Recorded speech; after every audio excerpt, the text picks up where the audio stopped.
আসসালামু আলাইকুম। সম্মানিত দর্শক, আমি আজকে হোমমেড বিস্কিট বানানোর সম্পর্কে আপনাদেরকে দেখাবো। পুরো রেসিপির সাথে থাকবেন। টেনে টেনে দেখবেন না, এলোমেলোভাবে দেখবেন না। প্রথম থেকে শেষ পর্যন্ত পুরো ভিডিওর সাথে থাকলে আপনি বাড়িতে বিস্কিট বানিয়ে নিতে পারেন খুব ২-৩টি উপাদানের মাধ্যমে। তার মধ্যে থাকলে লাইক, কমেন্ট, শেয়ার করে পাশে থাকবেন। যদি ভিডিওতে দেখেন পেজ থেকে পেজটি ফলো করবেন, যদি চ্যানেল থেকে দেখেন চ্যানেলটি সাবস্ক্রাইব করে দিবেন। প্রথমে নিচ্ছি ১.৫ কাপ পরিমাণ সুজি, পরিমাণ মতো আটা নিয়ে নিলাম। গুঁড়ো দুধ নিচ্ছি ৪ চামচ, লবণ নিচ্ছি বেকিং ১/২ চা চামচ এবং চিনি নেবো ১/২ কাপ নিয়ে পুরোটা বলে মিক্সিং করতেছি। একটা বলে মিক্সিং করতেছি। এরপরে আমাদের হোমমেড ঘি ৫ চা চামচ নেব হোমমেড ঘি। আপনারা যার ঘি নাই সে কিন্তু সোয়াবিন তেল ব্যবহার করতে পারেন। তবে ঘি হলে বিস্কিটটা দুর্দান্ত স্বাদের হবে এবং ক্রিস্পি কোয়ালিটির হবে। এই কারণ ঘিতে স্বাদ আনে। আর তেলে কিন্তু ওই স্বাদটা আনে।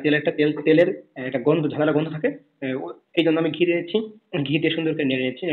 আমার কিন্তু পানির প্রয়োজন হচ্ছে না। আপনাদের লাগলে অল্প একটু পানি দিয়ে ডোটা তৈরি করতে পারবেন। ২টা ডিম করে নিয়েছিলাম, ২টা ডিমের পরিমাণ মতো ডিমটা দিয়ে দিলাম এবং একটু ডিম বাইরে রেখে দিন। এরপর সেই ডিমও দিয়ে দিলাম। দিয়ে সুন্দর করে ডো তৈরি করলাম।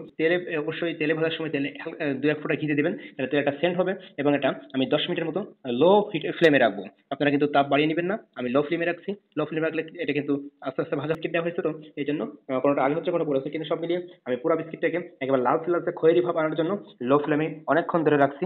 ১০ মিনিট। আমি আরো ২ মিনিট যোগ করতেছি। তবে আপনাদের হয়তো বা কারোর বেশি বা কম হতে পারে, তাপ বাড়িয়ে অবশ্যই দিবেন না। তাপ বাড়িয়ে দিবেন না, কারণ তাপ বাড়িয়ে দিলে কি হবে, তেল ঝরে যাবে। তবে তার আগে আপনারা কমেন্টস করতে বলবেন না। আপনারা যদি এই রেসিপিগুলো ভালো লাগে অবশ্যই কমেন্টস করবেন, আর লাইক, কমেন্ট, শেয়ার করে আমাদের পুরো চ্যানেল বা পেজের সাথে থাকবেন। যদি পেজ থেকে দেখেন পেজটি ফলো করবেন। যদি দেখেন ভিডিওটি চ্যানেল থেকে, চ্যানেলটি সাবস্ক্রাইব করে বেল আইকন প্রেস করে দিবেন। তাহলে এবার নিত্য নতুন ভিডিও পেয়ে যাবেন। আর এই ধরনের ভিডিও পাওয়ার জন্য আপনারা অবশ্যই এড়িয়ে যাবেন না, কারণ আপনাদের প্রত্যেকটা কমেন্টসকে কিন্তু আমরা যথাযথ মূল্যায়ন করে থাকি আমাদের এস বাংলা অফিসিয়াল টিভি। যাই হোক, আপনারা পরবর্তী কি ধরনের ভিডিও চান সেটা কমেন্টসে লিখবেন। আপনাদের অবশ্যই আপনাদের চাওয়ার উপরে আমরা কিন্তু চাওয়াকে গুরুত্ব দিয়ে আমরা কিন্তু নতুন নতুন এপিসোড তৈরি করি। তো যাই হোক, আপনাদের যদি ভালো এই দেখেন বিস্কিটটা কত ক্রিস্পি হয়েছে, ভিতরে নরম এবং বাইরে শক্ত, খেতে দুর্দান্ত স্বাদ। এটা কিন্তু হালকা নাস্তা হিসেবে ব্যবহার করতে পারবেন। বাড়িতে আত্মীয় স্বজন আসলে তাদেরকে অতিথি আপ্যায়ন করতে পারবেন এই বিস্কিট দিয়ে। বিস্কিটটা কাছে ধরে রেখে দিয়ে ৬ মাস ১ বছর অন্তর খেতে পারবেন। তবে এই ভিডিও থেকে যদি একটু শিক্ষা পেতে পারেন, ভালো লাগে, আপনারা লাইক, কমেন্ট, শেয়ার করে পাশে থাকবেন। আর এই ভিডিও পুরো ভিডিওর সাথে থাকার জন্য